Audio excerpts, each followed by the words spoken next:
Surat Maidarpura police મથકમાં 34 વર્ષથી ફરાર ચીટિંગના ગુનાના આરોપીને ક્રાઇમ બ્રાન્ચની ટીમે 250 કિલોમીટર પીછો કરી છત્તીસગઢથી દબોચી તપાસ આદરી છે। સુરતમાં ₹60 લાખના યાનની કાપડ ચીટિંગના મૈદરપુરા પોલીસ સ્ટેશનના 1992ના ગુનામાં 34 વર્ષથી નાસ્તા ફરતા આરોપીને છત્તીસગઢથી સુરત શહેર ક્રાઇમ બ્રાન્ચની ટીમે ઝડપી કાર્યવાહી શરૂ કરી છે। હાલ પકડાયેલા આરોપી અને તેના સાગરીતોએ ભેગા મળી એકબીજાની મદદગારી કરી ગુનાહિત કાવતરું ઘડી કાઢી બોગસ ટ્રક નંબરના ખોટા કાગળો બનાવી ખોટી નંબર પ્લેટ લગાવી સુરતથી બનારસ લઈ જવા ₹60 લાખનો જરી કાપડ યાર્ડનો માલ ભર્યો હતો। તારીખ 19/1/1992ના રોજ આ માલ બનારસ નહીં પહોંચાડી માલ બારોબાર વેચી વિશ્વાસઘાત કરી ગુનો આચરી તમામ નાસી ગયા હતા।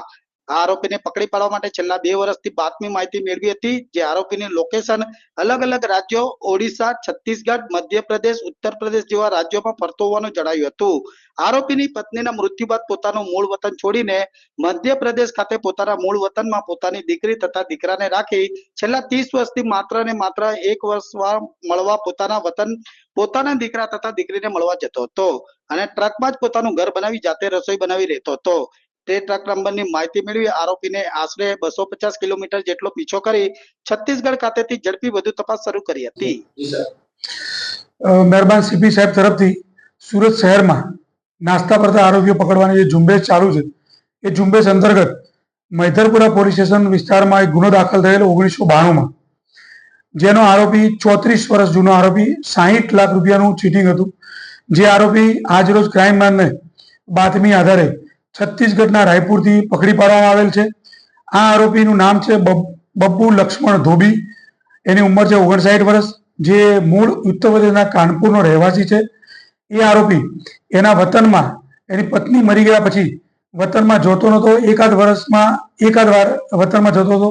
એ આરોપી અલગ અલગ સ્ટેટમાં ટ્રક લઈને ડ્રાઇવિંગનું કામ કરી ઓડિશા, છત્તીસગઢ, ઉત્તર પ્રદેશ, મધ્યપ્રદેશ અલગ અલગ જગ્યાએ ફરતો હતો અને પોતે ટ્રકમાં રહીને જ પોતાનું ગુજરાન ચલાવતો, રસોઈ બનાવીને ટ્રકમાં જ ખાવા પીવાનું રાખતો હતો, જેના કારણે આરોપી પકડવામાં ખૂબ જ મુશ્કેલી પડતી હતી।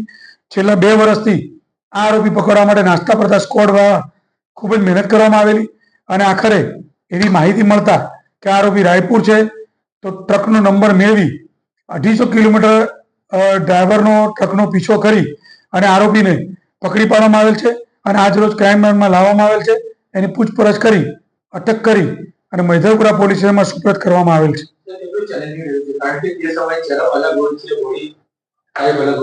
એટલા માટે છેલ્લા 2 વર્ષથી આરોપીનું વર્કઆઉટ ચાલુ હતું।